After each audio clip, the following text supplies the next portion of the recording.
டேய் குமார பாத்தியடா? இல்லைண்ணே பார்க்கலையாண்ணே. இன்னைக்கு அவனுக்கு ரிசல்ட் வேறையாண்ணே. அவன் 3 வாரம் ஃபெயில்டா. இனி அவனுக்கு தெரிஞ்சா சூசைட் பண்ணிக்கிறான் நானே. யோசிக்க அவனை எங்கேயாச்சும் தேடி பார்த்தியாண்ணே நீ?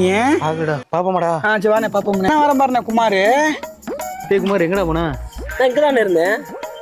சரி நான் உனக்கு சொல்லுவேன், தைரியமா இருண்ணா. ஒரு நிமிஷம் வாங்க.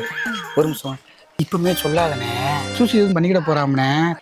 டேய் இப்போ நம்ம இருக்கோம், இப்போ சொன்னோம்னா இதுவும் பண்ணுற மாதிரி தான் நம்ம கூட இருந்து பார்த்துக்கலாம். உனக்கு நம்ம எல்லாம் தெரிஞ்சா இதுவும் பண்ணிக்கிட்டோம்னு என்ன பண்ண? சரி ஓகேண்ணே இப்போ சொல்லிடுறேன். இதுவும் பண்ணிக்க கூடாது. அண்ணன் இருக்கேன்டா. சரிண்ணே பரவாயில்ல, பதில் எதுவும் பண்ண மாட்டேன். இதுவும் பண்ணிக்க கூடாதுண்ணே. சரிண்ணே சொல்லுண்ணே. 3 வாரம் ஃபெயில்டா. என்னண்ணே சொல்லுதே? அப்புறம் 2 வாரம் பாஸா? அண்ணன் என்ன சொல்லுவாருன்னு புரியுதா தம்பி? நீ 3 வாரம் ஃபெயிலுங்காரா. 3 வாரம் ஃபெயிலு, ஆனா 2 வாரம் பாஸ் தானே.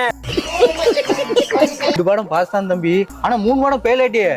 நல்ல வேலை, நான் 5 வாரம் ஃபெயிலா போயிருவேன் நினைச்சேன். 2 வாரம் பாஸா?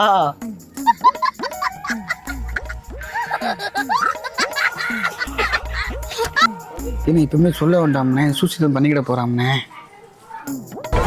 ஏன்